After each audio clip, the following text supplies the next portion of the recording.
All right, so today we'll definitely start a new topic about graph. It's going to be a big topic. So I'll talk about it. Just before that, let's see. Of course, reading week's coming. Including today, we got 4 more lectures. I definitely want to cover some basic properties, basic terminology about graph. And then we should also speak about how to implement graph in Java as well. We definitely do some hands-on, also during the tutorial. That's something we'll plan, either this coming Friday or next Friday. I'll keep you posted. And then after the reading week, of course, your first test is coming, right? I'll also give you some guidance about how to get prepared for that, okay? But so far we got 4 tutorial sessions, right? So make sure you keep up with the materials.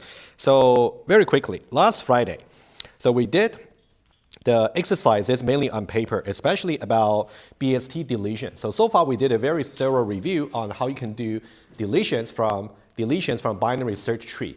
And also we did talk about how you can do the trinodal restructuring from after the deletion. And the conclusion was, when you want to do trinodal restructuring after deletion, the number of restructuring steps you may want to do will be log n, corresponding to the heights of the tree. So please do check the slides there for the final slide for comparison. Okay? So there was one Java exercise I kind of assigned to you guys about implementing the in-order traversal and also to implement the right rotation. Right, so these are the 2 things. And you also got a Java, the JUnit test cases there. So this will give you some good hints about what might be there on the test. I mean the formats, the programming part. So please try out the exercise and pass the test cases, and then I'll go over the solution with you this Friday when we meet in person again, this Friday. Okay, guys, any questions? All good? Okay, so let me do a very quick recap from last Wednesday. And then we'll move on to the new lecture, okay? Okay, so not a tutorial, because that's something you can also keep up with the materials. Everything's there on the lecture site. I want to talk about from last Wednesday. Okay. All right, because last Wednesday we basically just did another completed example about left rotation for insertion. One simple thing about insertion is after the insertion, to restore the balance, you only need a single restructuring step. And the step might involve either 1 rotation or 2 rotations, right? So if you remember, we did this little summary right here. So a single trinodal restructuring step may involve either a single rotation or 2 rotations, right? In the case of insertion, there's only 1 single restructuring step you will need, which might involve either 1 or 2 rotations, number 1. Number 2, after deletion, the number of trinodal restructuring steps you might need will be corresponding to the heights of the tree. Assuming that the tree currently is actually balanced, so that will be big O of log n.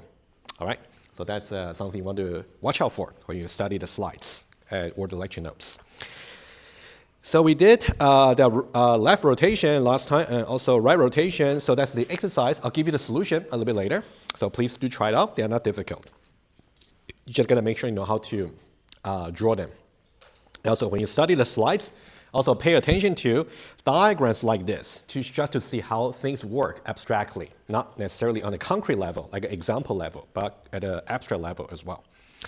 And with this right-left rotations, right, just to see the intermediate states of the tree, and then to see how we can ultimately go to here. So we got right-left, also we got left-right. We got 2 possibilities, right, for the rotations. Okay. And then we got deletion, right? So I think last Wednesday we only reviewed just about case number 1, 2, and 3. And then in the tutorial we review case number 4. So case 1, 2, and 3 basically are pretty straightforward. Either you have nothing to delete, great, or you have something to delete, but the something you want to delete is actually something like this.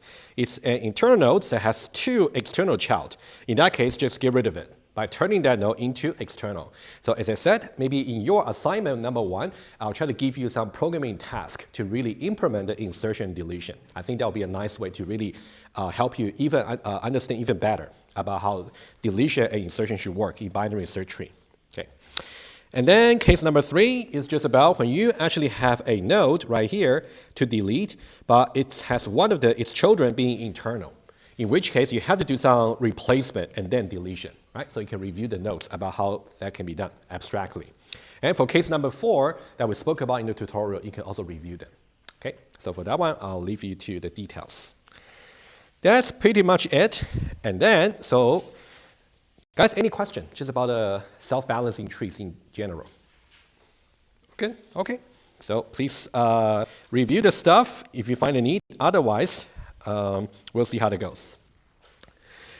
So today, we should really start with the graph, ADT. So I want to show you something here. In the lecture site, I kind of put in the last minute today before the class on all the notes, but you can check out, right? You can feel free to download them right now. So the slides here, so far we only got about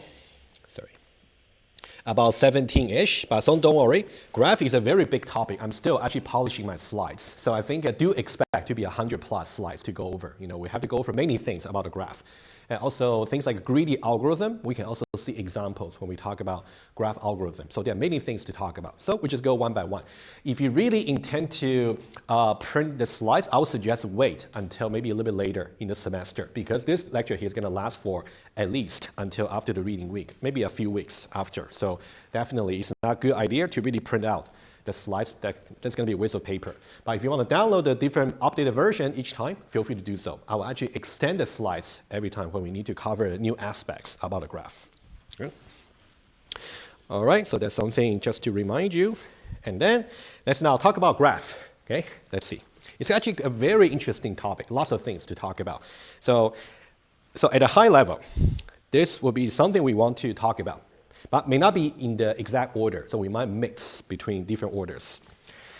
So, of course, we're going to go over some vocabulary, just about basic terminology about graph, which we'll do some today, right? And then just about vertices, edges, things like that, right? There will be many definitions you will have to get used to. I wouldn't say, like, of course, in some way, to some extent, you have to memorize them, but once you get enough exercises, you can just know them by heart. Okay, so basic vocabulary and also properties. Also here, when I say properties, like a mathematical property of the graph. So graph is the most general data structure you can have. So when we talk about it, I'll just show you. It's basically just the most general way to actually think about how things are related to each other. So properties. So there'll be many properties we're going to talk about in the graph. I'll show you some example today. And then to really show that, also algorithm.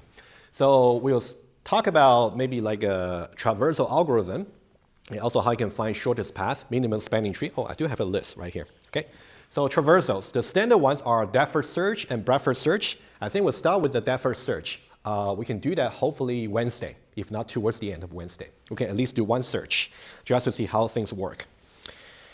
And then there's something called topological sort, and that one is actually for directed graph, which I will talk about what directed graph really means. Also acyclic, without any cycle. Right? We'll talk about topological sort a little bit later. And then also minimum spanning tree. So we'll definitely, first of all, talk about what minimum spanning tree is conceptually, and then we're going to see some algorithm. So there are two common algorithms to really find the minimum spanning tree. We'll see, at least we'll study one of them, if not both. Maybe both would be great, but we'll see. Okay. And then we're going to learn about the Dijkstra's shortest path algorithm. So this one here is also very general, because now for every edge between vertices, we can also add some weights. If you remember, maybe back in the second lecture where we talk about the graph, right? If you want to find out what might be the shortest path to go from one city to another, so every edge may have some certain weights about price or distance, things like that, right? So we'll talk about shortest path algorithm as well. So this list here may not be exhaustive. That'll be at least what we should talk about in the graph lecture. Okay, we'll see. And then proving properties of graph. So we'll hopefully see one example today. So graph is the most general data structure you might have. So to prove some general property about it, you will need some rigor from math, especially mathematical induction. That's something we'll see. It's a very common way to argue some property about mathematical induction. So hopefully we can do one example today, and then I will give you some idea about exercises. Maybe in the assignment, I'll give you some more exercises. Okay. And finally, how we can implement a graph in Java. So we don't necessarily only talk about implementation at the end. No, I think I should really start talking about it maybe next Monday, the latest. I'll at least show you some mechanism of implementing Java. But first of all, we should really understand what conceptually a graph is before we talk about implementation. I think that'll be more useful for you. All right. Okay, so today could be a little bit light in the beginning. We'll just learn about different terms and see examples, and then just to work on some simple exercises, and then maybe after the break we can do one proof together. Okay, I think that could be the plan. We'll see. Okay, let's start with the definition. Okay, let me just switch to the example directly, right? Let's just do some notes together, okay? So, a graph. To put it a little bit more formally, you can think about a graph. Usually we say it's G. Oh, sorry. Okay, so G is a graph, and then we say there are two parts for the graph. So we got one set called V, capital V, and another set called capital E. So V here denotes the set of so-called vertices. Or sometimes people say nodes. And we also got another set right here. Okay? This set here is called edges. Or sometimes people like to say arcs. Okay? And then, let's see over here. For vertices, let's say for this particular example, okay, just say it for that. So for this particular example here, so we have basically the V will be basically all the vertices, A, B, C, D, E, F. B, C, D, E, and F. Okay, so you can think about that's the first components, though that's the vertices. And the edge over here, each one of them is an order pair, which means the order really matters, okay? So the edges is basically ordered paired. So for example, if I'm talking about this particular edge, let's say, just this one here, okay? Sometimes you may see some graph where we do have a name for the edge. For example, we might say, let's say, we call this edge maybe E1, for example. We might have a name for that, right? In that case, you can just refer to it just by E1. That's one way. Or you can simply by representing the edge just by a pair of vertices. So you can think about this one here. E1 is simply an order pair, okay? And then I would say C and then D. Okay. Sometimes we might just use CD, for example, just to refer to this particular edge. Okay? Or you can just say E1 if the name actually exists in a context. Okay. And how many edges do we have? Let's say for this particular graph, right? We can simply count. Oh, Josh. Does the order matter? It's a good question here. Yes. For example, let's say E1 here, it does matter. Either you say CD or DC, it does matter. Yes. However, so there's a notion about either the graph is undirected or directed. In this, well, usually if that's directed, you will see some arrow like this. We'll get there. Right? You might say there's only a one way to go from C to D, but there's no way to go from D to C. But in this case, since we don't usually be made very explicit to you whether the graph is undirected or directed. Okay. When it is undirected, it doesn't really matter if you say CD or DC. They are really the same. Okay. Yeah. Good question. Okay. Okay, let's see here. How many edges do we have? You can see 1, 2, 3, 4, 5, 6. We got 6 edges, right? Why don't we just write them out quickly, right? Just one exercise. And then the edges will be over here. So we can say A, B, okay, this one done. And also AC, and also AE, right here. And also we got CD, and also we got DE. Okay, finally we got BF. 1, 2, 3, 4, 5, 6. 6 edges. And in this case, we don't really add pairs like a BA or CA, etc., because they are really the same. There's no direction over here. When the direction doesn't really matter, then it doesn't matter which one you put first. Okay? But you'll be clear in the context. All right. So we have covered vertices, we have covered edges, and also about how you can represent each graph formally. Okay? All right. Questions? Good. All right. Next one. All right. So next one, let's talk about the edges being directed or undirected. Okay. So we're now done with this slide here. Okay. So let's talk about edges being either directed or undirected. And we'll do some example. Okay. So basically, whenever you got, let's say, directed, when you got an edge being directed, let's say, of course, you need to have some vertices, right? I got one edge, let's say from here to here, and I have some explicit arrow over here. So that means I want to go from the left to the right. So here I got U and V. For example, you can think about the U here is in the vertices. And also V, little v, is also in the vertices. Right?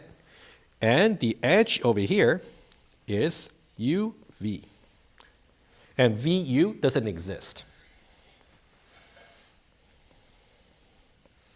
VU is undefined.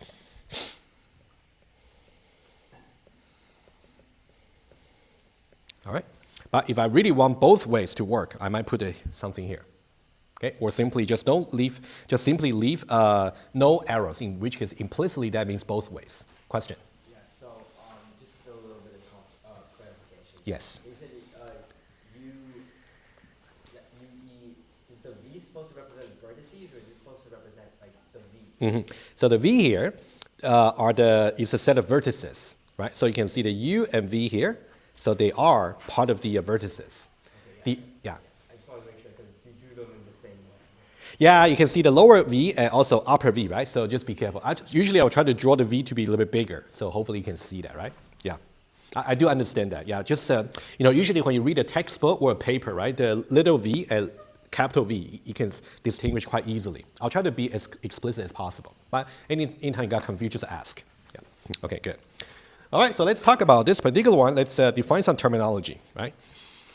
Oh, of course, when you talk about UV and also VU, they are not the same thing. Not the same, right? And we say that in this case, U is called the origin. And V here is called the destination.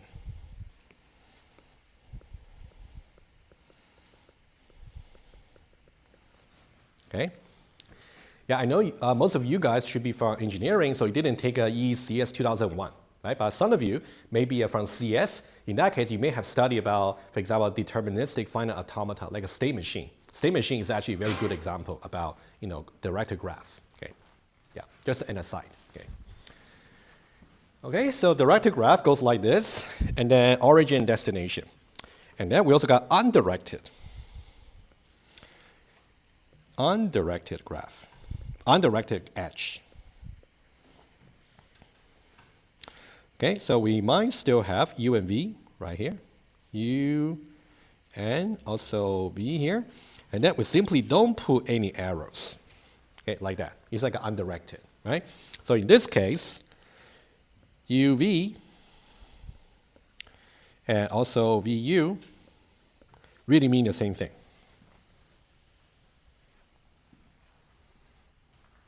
We can think about UV here. It's more like a combination of U to V and also V to U. That's another way to see that. Okay, I'll put it that way.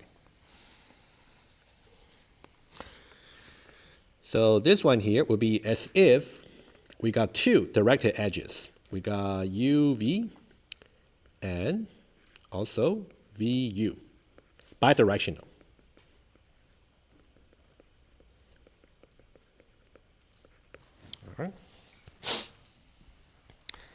And in the case of the directed edge, so when we talk about direction, some design principle here, because sometimes, when you actually try to implement your own graph application, the first decision you have to make will be, should my graph be directed or undirected? Right? That's the first design decision you have to make. So some general guidance, and then we can look at the example right here. Right? May have something you have seen. So you want to really go for directed choice if you want to somehow have certain dependency, order, or flow, this kind of thing. Okay? So dependency or some kind of a flow or some kind of order among the nodes in your graph or in the vertices. So every time just ask yourself this question, should there be any kind of dependency, flow, or order among all the nodes in my graph? If the answer is yes, then it better be directed. If not at all, it should be undirected. That's something you want to, that's one way to judge. All right? So let's say we got this example here. I got, well, just some example, right? 1, 2, 3, 4, 5, 6, 7. 7 of them, right? So we just got to decide whether it should be directed graph or undirected graph. All right? Let's take a look at one by one. How about this one here? Do you know what this is? Control flow diagram, data flow diagram, right? So when you actually got your, let's say, for example, your program, right? You might say, somehow I want to analyze the control flow. I might say maybe integer x equals 3, followed by, I might have things like maybe x is assigned x plus 2. And then I might go to some if condition. So I might say x larger than 3. If true, I go one way. If false, I go one way, right? That's more like a control flow diagram. And for data flow diagram, it would be something similar. It's more about where a particular variable is being used in different places, right? Similar. You still want to follow the execution flow, right? Also, the term flow here really suggests what kind of diagram, what kind of graph it should be, right? Would you agree? It should be a directed graph, right? Okay, so let's say directed, I'm going to say pink, right? Directed graph. Undirected would be just green, okay? You guys don't use Facebook anymore, right? I'm pretty sure. That's maybe like an older man's application. Not me. I don't use that anymore. Okay. So how about, let's say you have a social network of friendship, right? You can actually add friend. You can add maybe a follower, to your network. So would you think that's more like a directed graph or undirected graph? Directed? You know what? That one's interesting. I can tell you in the textbook, the way they put it is when I become a friend with somebody, it's more there's more like a symmetry. I'm a friend of you, you're a friend of mine, right? Yeah. If it's social media, you follow someone, they don't necessarily. Yeah, exactly. As long as it's follow, right? How about just friendship here? No follower, just friends, right? In that way, you can say one person is they're a friend of each other. There's no asymmetry, right? So symmetry is also important. Okay, let's make that assumption. Yeah, you're quite right. If there's a follower, of course, it will be different. Absolutely.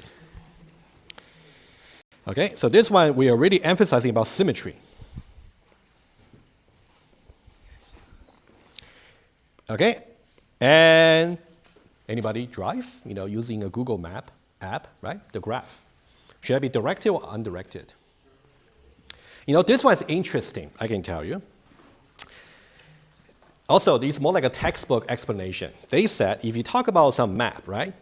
If the map you're talking about, if all the streets are bidirectional, then you can as well just use undirected graph. But if you actually got some like a one-way street, then you may actually have to have a directed graph, if you see what I mean, right? So I'll put it here. So let's say, assuming that there is some one-way street, especially driving downtown, I'm pretty sure you know what I mean. Right? In that way, for example, you may have maybe, the way to think about it is like this, right? You got different street. Okay, and then you got intersection, right? Something like that. Okay, you can think about intersection over here. It's like a different vertices, right? Let's say we got four vertices. So we got V1, V2, V3, V4. Let's say for whatever reason, from V1 to V3, you can only go this way. It's like a one-way street. In that way, of course, you got to use direction, okay? Something like that, okay? But of course, if everything is more like a bidirectional, you may as well just use an undirected graph. It really depends what you're assuming. Okay, so let's use directed. Okay, another textbook example is more like a collaboration network. Let's say you have a team, right? You're just like collaborating with each other. Let's say there's no supervision, like who is the supervisor of who, right? Just collaboration, right? So in that way, I don't know. Could be, for example, I don't know, Peter collaborated with maybe Mary, and Mary collaborated with Marcus. Okay, you know, things like that, right? You got different names, but somehow collaboration is bidirectional, right? And co-authorship, okay. You actually see some example also on the slide as well. I'm just giving you more. The next one, you better be right. How about your degree requirements? Why would that be directional? What's the key factor that will make it directional? Huh? Sorry? They won't let me in until I take the... Oh yeah, the prerequisite kind of structure, right? For example, you got to take 2101 before you can take 3101. That's one example, right? All right, so degree requirement is definitely, it's about prerequisite. You know, that's about dependency. And for degree requirement, I'll give you a little bit look ahead, okay? You definitely got prerequisite, co-requisite, you know, etc., right? So prerequisite. So now imagine this. Let's say you are like a fresher, you know, entering your first year for some degree, right? And somehow you got so many courses, and you know that there's some dependency, not necessarily between every pair of courses, but maybe some courses, right? Maybe you can only take 3101 before you take 2101. You can only take 2101 before you take, let's say, 1090 and also 2030, etc. There's so many dependency. Is it possible to automatically find out a way to really finish your degree such that you don't really violate the prerequisite requirements? Because if you violate it, you will just get de-enrolled from the undergrad office, right? So the way to figure out, based on the prerequisite or dependency, is something called topological sort.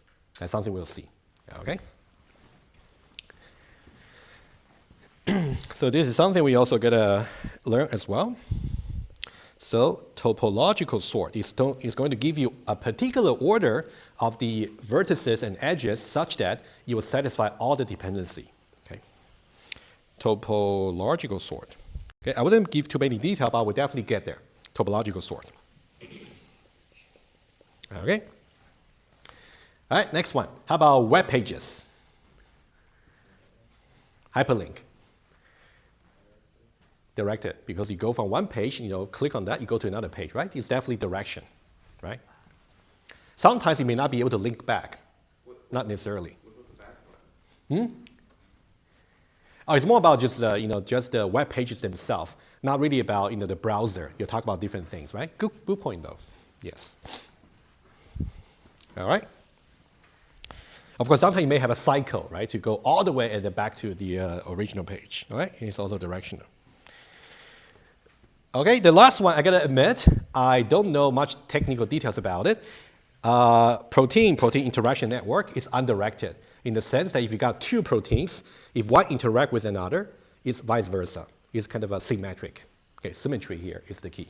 But if you're curious about it, maybe it's more about biology, I presume. Okay, that one there is undirected. And of course, over here, symmetry is the key.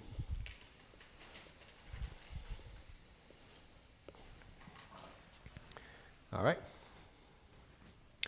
I can tell you guys, practically, building a control flow or data flow diagram is very useful because given any input program, if you're somehow able to extract some control flow or data flow diagram out of it, you will be able to do some static analysis on your program to figure out some property.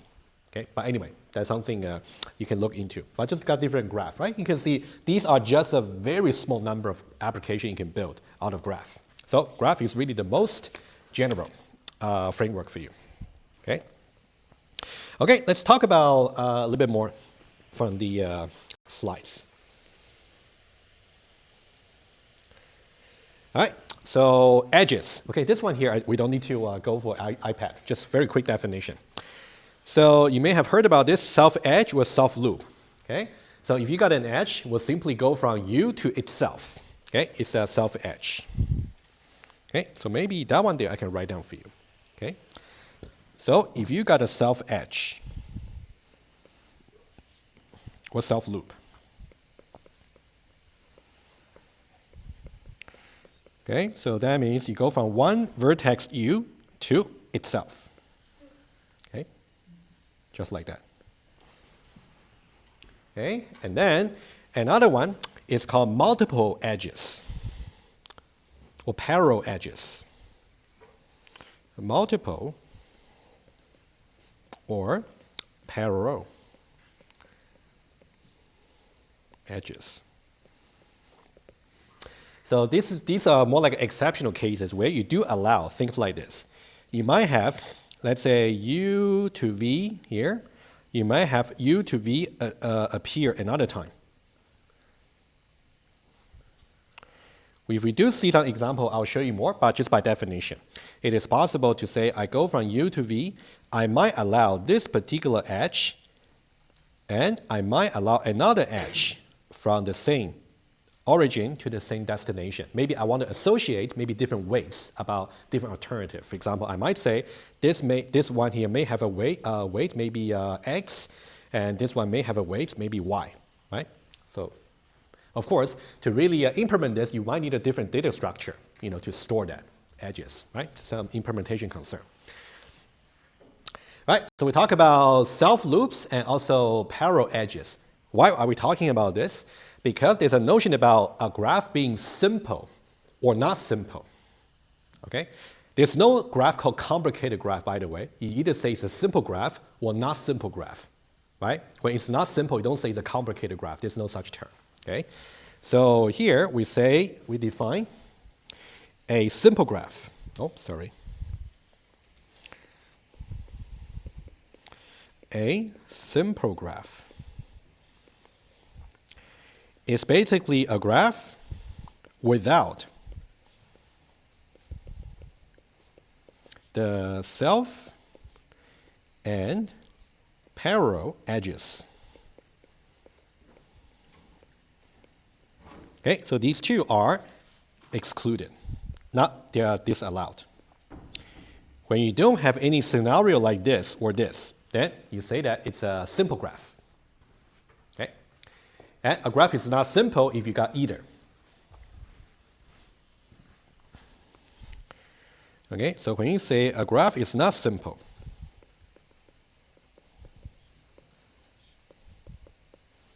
that means the graph has either self edges or parallel edges. So a little bit of preview. So for some of the properties about the graph, I'm going to cover today. So when we actually try to do the proof, we simply assume the graph we are considering is simply a simple graph. So we don't really have to consider self and parallel edges. But there will be some exercise for you to really say, extend the proof so that you're able to prove it also for not simple graph as well. So that's something we'll see today. Okay, so simple versus not simple. Okay, not simple. All right. And then let's say a little bit more about edges. Not vertices. Right? So that will be another slide. And we'll do some example as well. Okay, this one here. Okay, slide number 6. Okay. Okay, so let's talk about just a little bit more terms. Let's say we got an edge. So U and V. Okay, so let's say we got an edge, U and V. Okay, U and V here. Let's say it's directed. So we already talked about U being the origin and V being the destination, right? That's good. We also said U and V are so-called endpoints. U and V are the endpoints. Endpoints. Or you can say end vertices. Of course, if you want to be more precise about either one of them, so this will be origin, and this will be destination. All right, that's good. And another one. This one might sound a little bit not intuitive. So this particular edge, you can see that one is connecting U and V. So we say this edge over here is incident on these two vertices. I'll write it down. So let's say we don't have a name for this edge. So we can say U comma V is an order pair, right? So we say that UV, the edge, is incidence on vertices U and V. Okay, it's just the terminology. Right? Whenever we say a particular edge is incident on certain vertices, you will know. They're just being connected, involved in the connection. All right, and then this particular edge has two rows. So it's so-called outgoing edge for U, because as far as U is concerned, this edge is going out. As far as this edge is, as far as this vertex is concerned, this edge is coming in, incoming and outgoing. Okay. So you can say this UV here, first of all, is incident on. And second, you can say it is the outgoing edge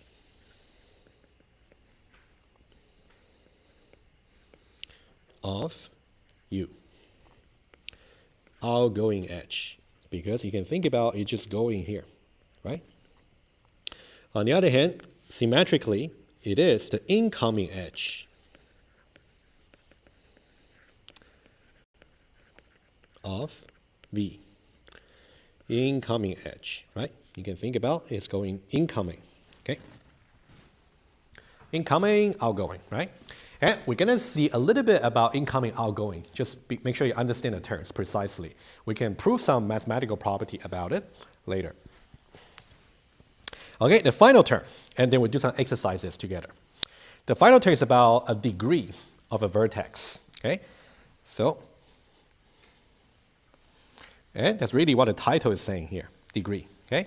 So whenever you talk about the degree, it's really a degree of a single vertex, nothing to do with the degree of an edge, okay?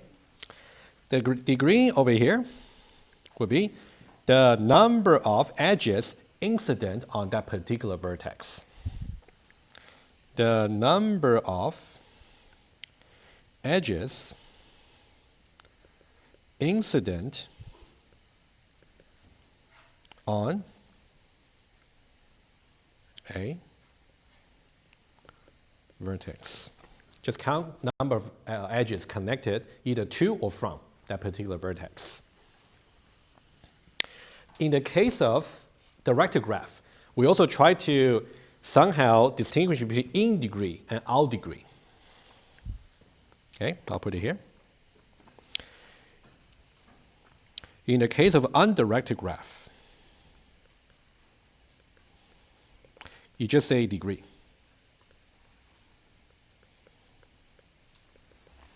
However, in the case of the directed graph,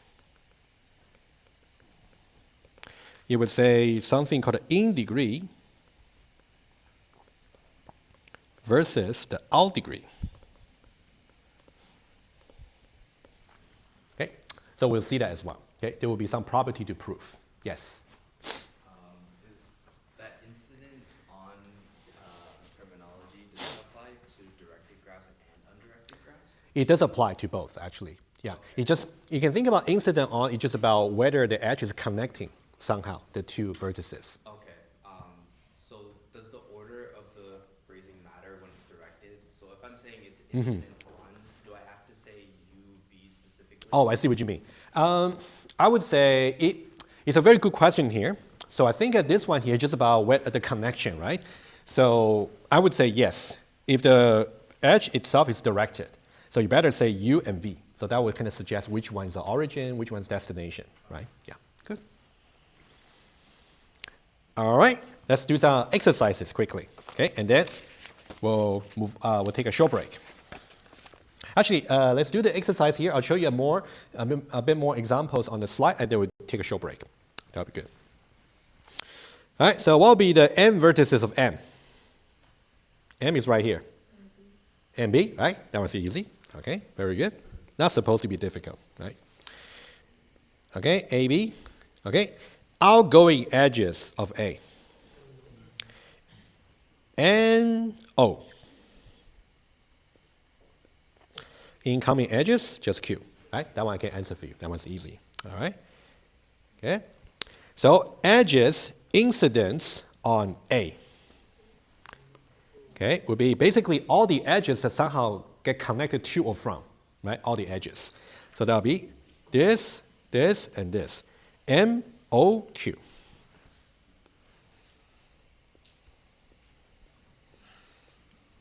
Okay. Now, degree of A.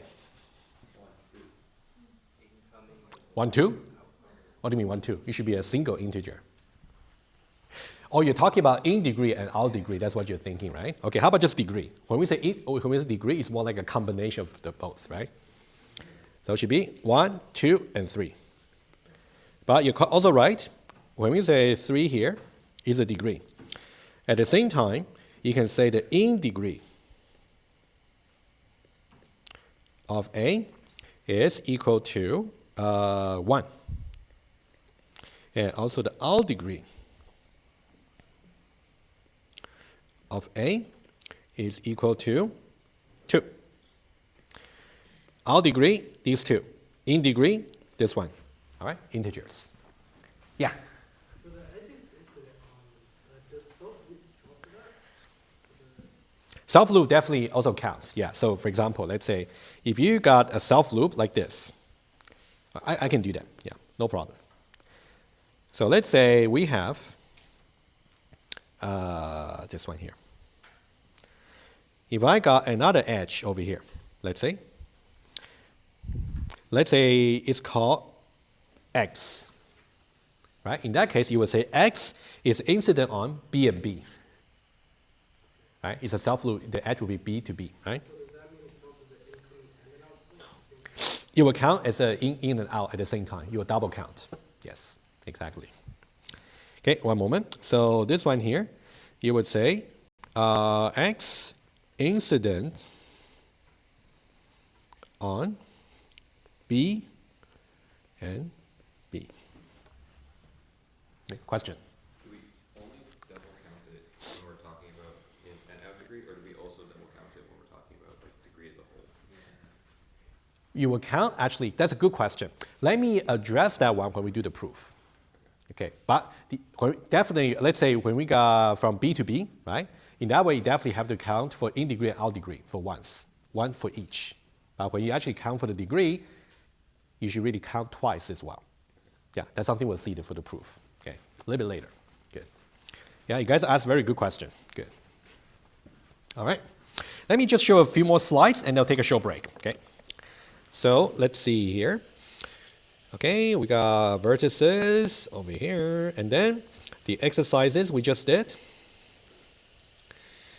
Okay, so quick definition. So for directed graph, all the edges are directed. Okay. For undirected graph, all the edges are undirected, of course. Yeah.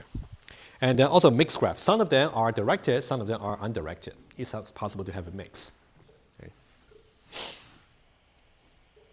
Okay, so this will be like a directed graph just about, the flights, about different acronyms for the airport, right? Just one example here. And also, Do you guys recognize this from 2030?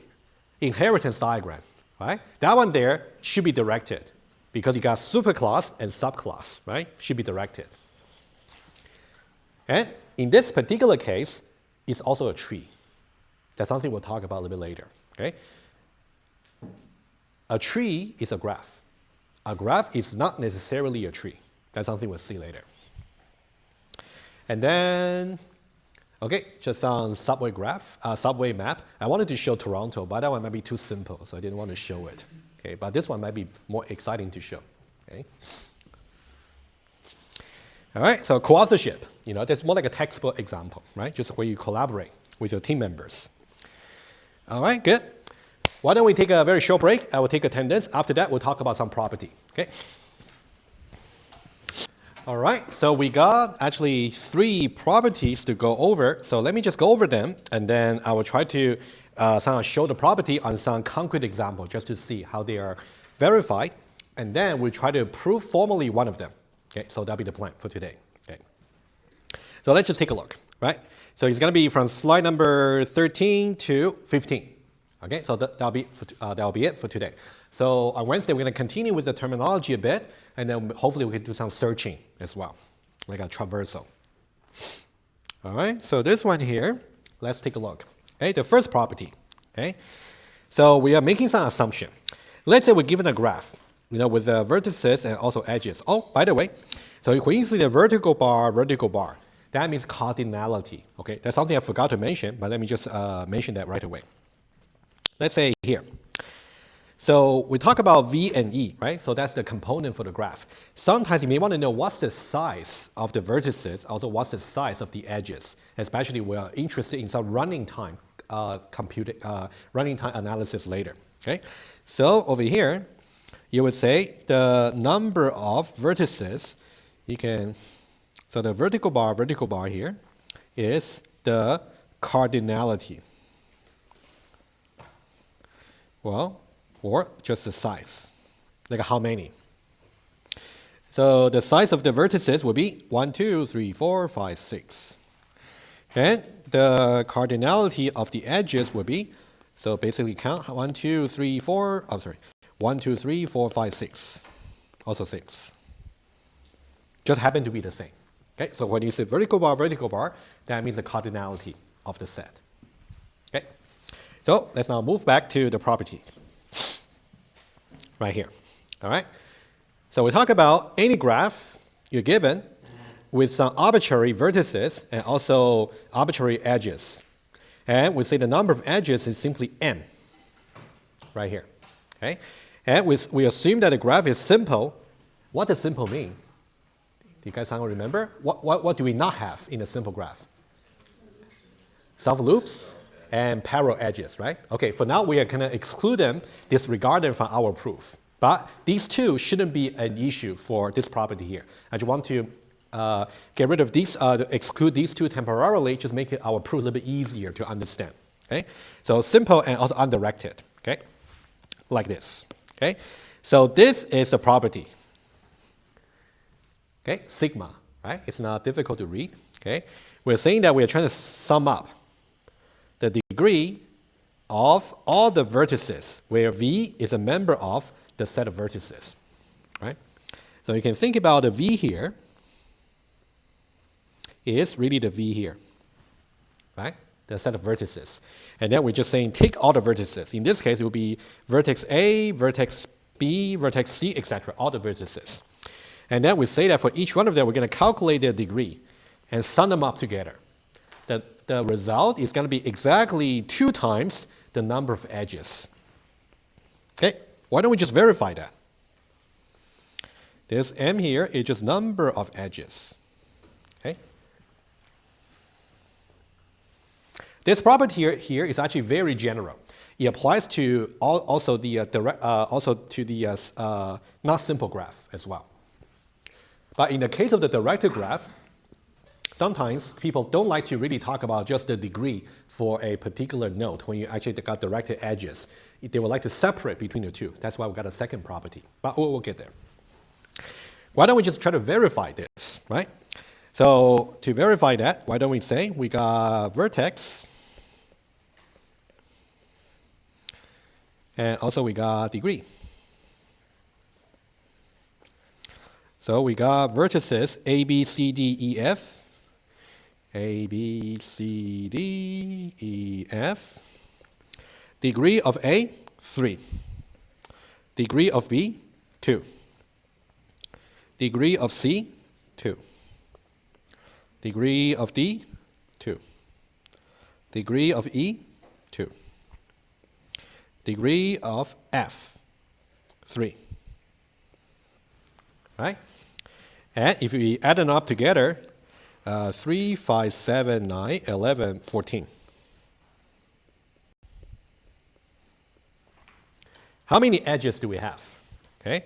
The number of edges will be equal to 1, 2, 3, 4, 5, 6, 7. Right?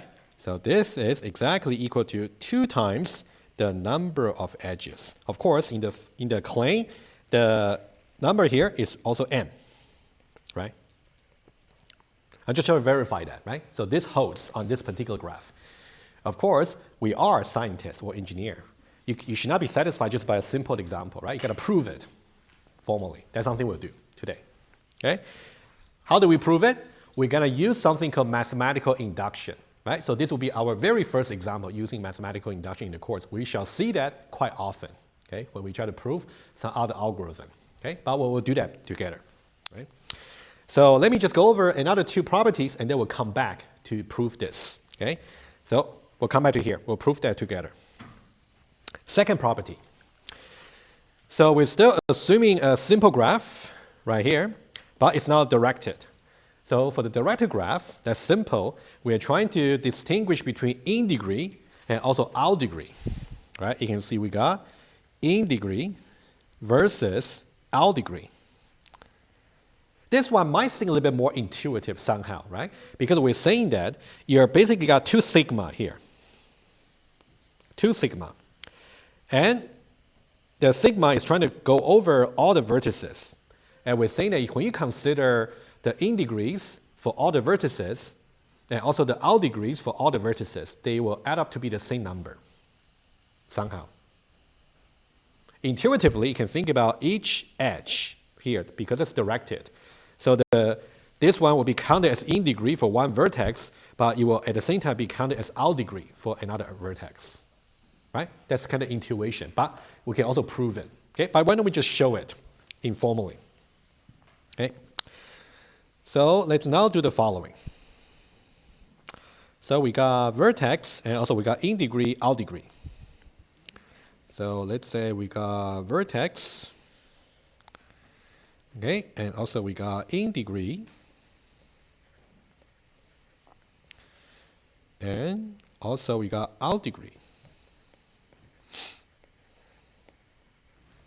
Okay, you just calculate for this particular example. Okay, so of course for the vertices we got A, B, C, D, E, F, same as before.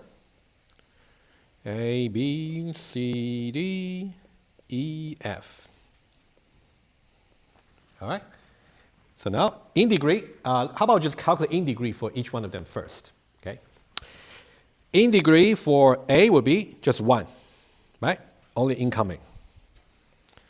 In degree for B, only this one here, just 1. In degree for C, only this one here. In degree for D, only this one. In degree for E, only this one. In degree for F, 2. Right? Okay. Let's talk about out degree. So for out degree, for A, you can see that's an out degree, just 1. For B here, out degree is 1, the number of outgoing edges. Out degree for C, just 1. Out degree for D, here, 1. Out degree for E, here,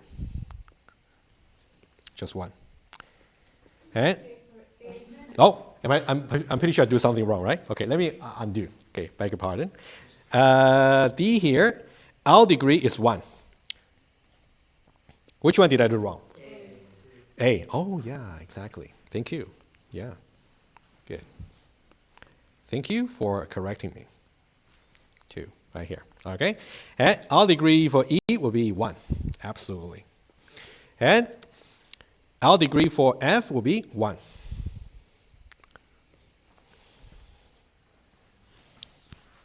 All right? That's good. And if you add them up together, it's the same number. Obviously, right? Because you can see the 2 and 2, 1, 2, and also the rest will be just 1, right? Add up to be the same number. Okay, so first of all, the sigma here for the in degree will just be 1, 2, 3, 4, 1, 2, 3, 4, 5, and then 7. And this one here also 2, 3, 4, 5, 6, 7. Okay, and the 7 here, no surprise, is simply the number of edges. All right, okay, exactly equal to the number of edges, which is just n. But just the property itself, only just want them to be equal. But you can say that's also equal to the number of edges as well, right? So this is just verifying by the example, yeah? Good, also simple. So this one here will be proof in a very similar way as the property number 1. So we'll do property number 1 together, and then you can try the proof for property number 2, okay? And one more property, okay? This one is saying, again, you're given some simple undirected graph, okay? So you got the number of vertices is simply n, and the number of edges will be n. Let's say, for example, right here. For this particular graph, the number of vertices is 1, 2, 3, 4, 5.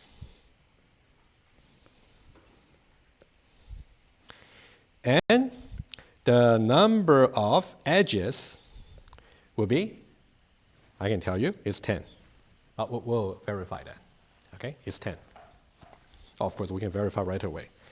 1, 2, 3, 4, 5, 6, 7, 8, 9, 10. 10. Okay. Here's a property. And this one here is not equality, it's inequality. We're saying that the number of edges for any simple undirected graph is going to be upper bounded by this formula here. N times n minus 1, you'll be vertex multiply vertex minus 1 divided by 2. Or another way to put it, let's use our asymptotic analysis lecture, right? So we are saying that the number of edges in a graph in general is big O of V, big O of V squared.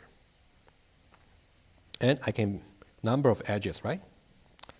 You can say, oh, you know what, let me just keep that so you can keep it good. Annotation, number of edges. This is actually a very important property. In some way, this is telling you how dense the graph can be. So the number of edges, the maximum you can get, can only go up to the square of the number of vertices. Okay? You cannot go anymore. Okay? Of course, you might be wondering, what about I want to keep adding edges since you say about parallel edges? But remember, it's a simple graph, so you don't have parallel edges. You might be thinking, right? Okay. Okay, so for this one here, again, there are two ways to justify this, right? Of course, if you want to prove it by mathematical induction, you can definitely try. Okay? But there's another way to see a little bit more informally, basically, right? So you can think about, let's say this. I'll try to make it a little bit intuitive here as much as possible. Let's say we got vertices. Again, we got A, B, C, D, and also E. Okay? And then, also we got edges. Okay? Let's just talk about, just for A specifically, we got 4 possible edges, the maximum case, simply because we got 5 vertices. So the maximum you can get is to get edges connected to all the other 4 vertices. That's a maximum. Okay. So that's the main insight. It will be the maximum if a vertex is connected to all other, let's be very precise, the number of vertices minus 1 vertices. Okay, right here. So now, since we know with the number of vertices is 5, so maximum that can be connected to A will be just 4. Cannot be 5 because it's simple graph, right? Again. Why don't we just write them out? I'll just write them out for a few rows, and then I'll just tell you, okay, what you should really watch out for.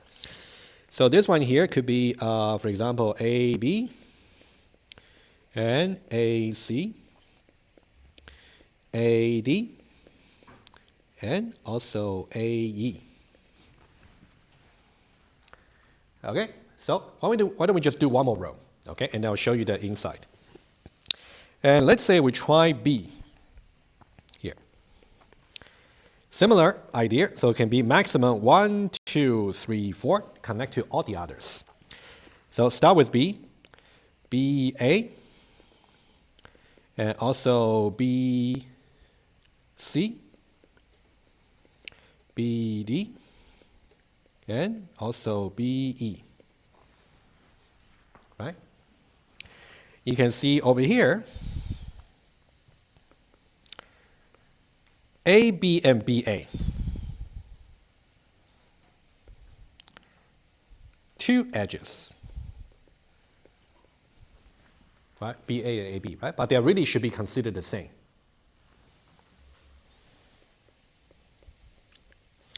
Should be, because it's undirected. Counted as one edge towards the M. Oh, sorry. Towards the M over here, it should be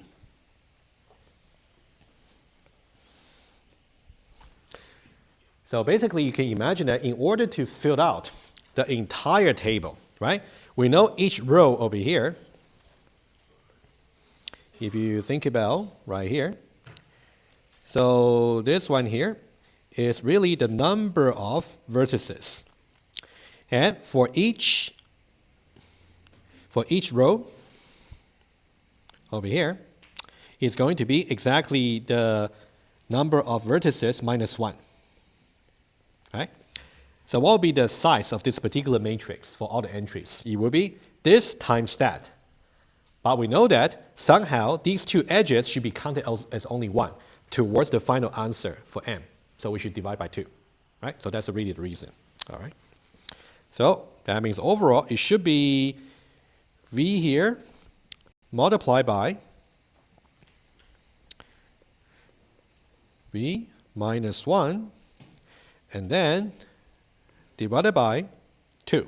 And divided by 2 really comes from when you actually count the same edge twice, because you can swap the order of the two endpoints over here. All right? So that's really the maximum you can get. Okay? Right here, the maximum. Okay? And I think there's one term on the slides which I can talk about very quickly. Okay, let me just double check for you. So, yeah, okay. So once we talk about this maximum graph, so let me just copy this one here and then I can talk about it. Oh.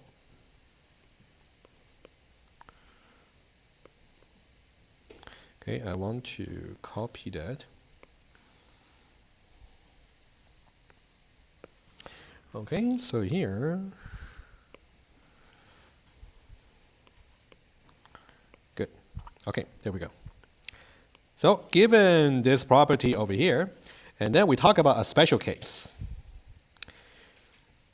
Okay, when this is exactly equal to, so when M is exactly equal to M times M minus 1 divided by 2. Okay, this will be the maximum number of edges you can get. We say that this graph here is called a complete graph. G is complete.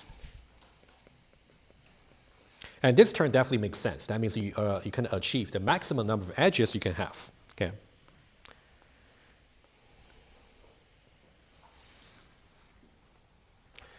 That basically means, let's say, if you talk about a city, right, like a different city in a country. So that means from each city pairwise, you got maybe either a highway or maybe direct transition mechanism to go from there. Maybe railway, high-speed railway, for example, right?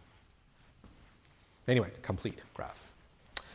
All right, we got about 10 minutes. I think this will be a good way to actually give you a little bit of part of the proof, and then we can let you try the second part of it, and we can go over again, okay, on Wednesday.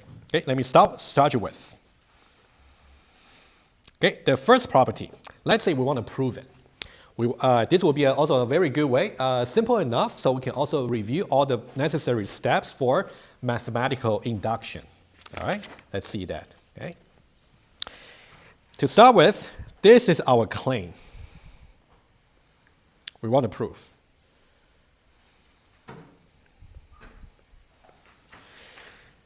The way we define a graph since the beginning is by considering all the vertices and all the edges. So very likely, when you want to prove by mathematical induction, it should be on either the vertices or on the edges. So in this case, let's say we want to prove mathematical induction on the number of vertices. So the strategy is this. Strategy of proof. Perform a mathematical induction on the number of vertices. Okay, that's our strategy.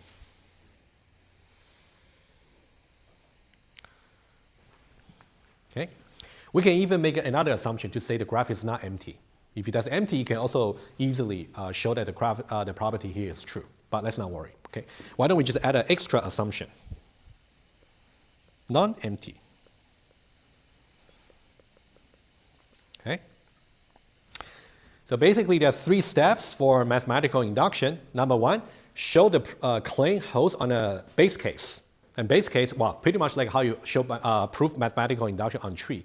So maybe it'll be a singleton graph as opposed to a singleton tree. So that means a graph with a single vertex. So base case will be step number 1. So we have base case.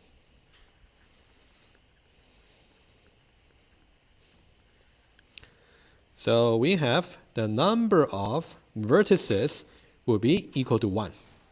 We can even try to draw that. Okay. So let's say this is the only vertex you have in the graph. How many edges do we have? Do we have any choices?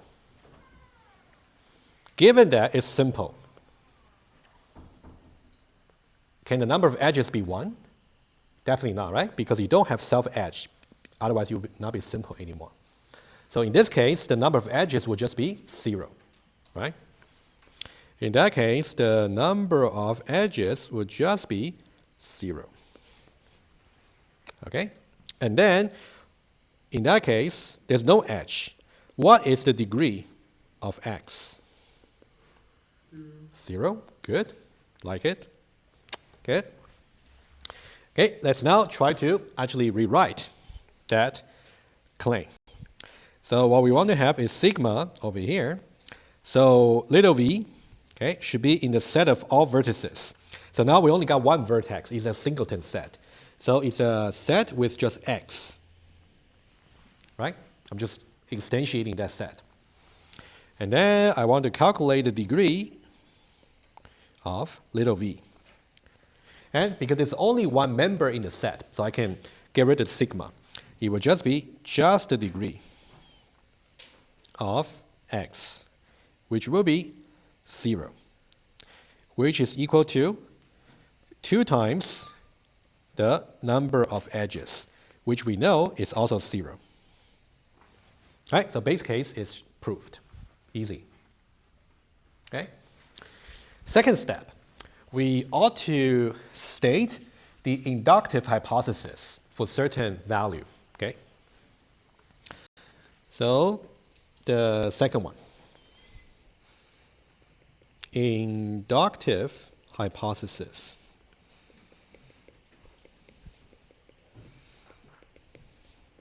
Okay, inductive hypothesis.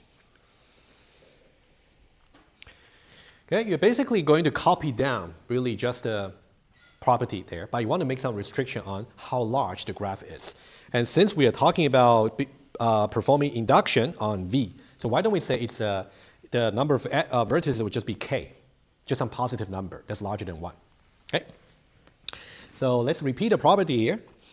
So we say it's sigma V, V, and degree of little v 2 times n, where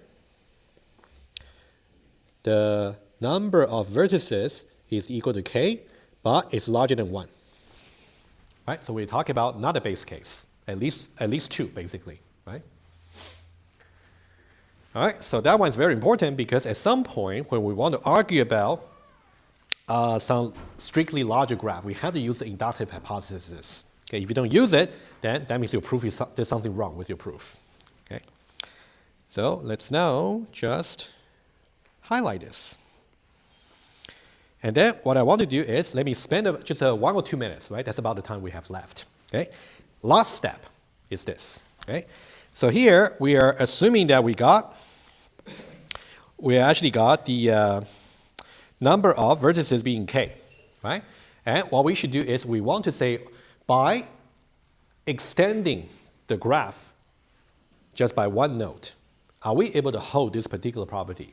If we are able to, that means by any arbitrary way to extending the graph by however nodes you like is going to be also going to satisfy the claim. Okay, step number 3. So think about this is step number 1, step number 2. Okay, step number 3, which I will try to visualize a little bit.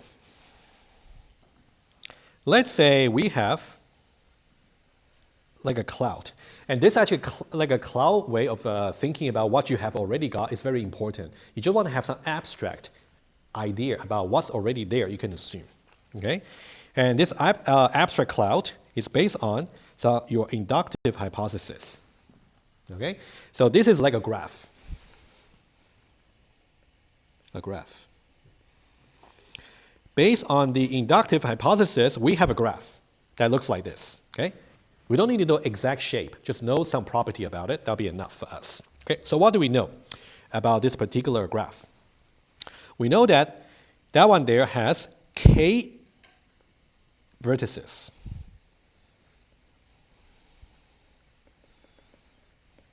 The k here. And also it has m edges. So think about the k here and also m here. And also we got n edges. Right? And also we know that the inductive hypothesis holds in this particular graph. That's all we know. We assume to be the case. Now to complete the proof, what we want to do is we want to somehow, based on this graph, make a larger graph just by adding 1 node. This is the key. Let's say I want to have 1 more node here. This is a new node. Okay, so this is the new vertex.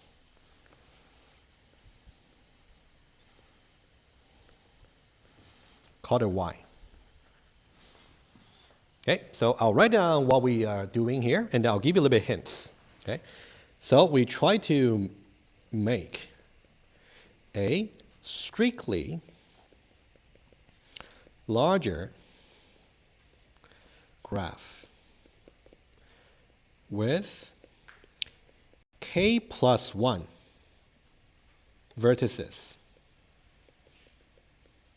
And of course, we say by adding a new vertex y.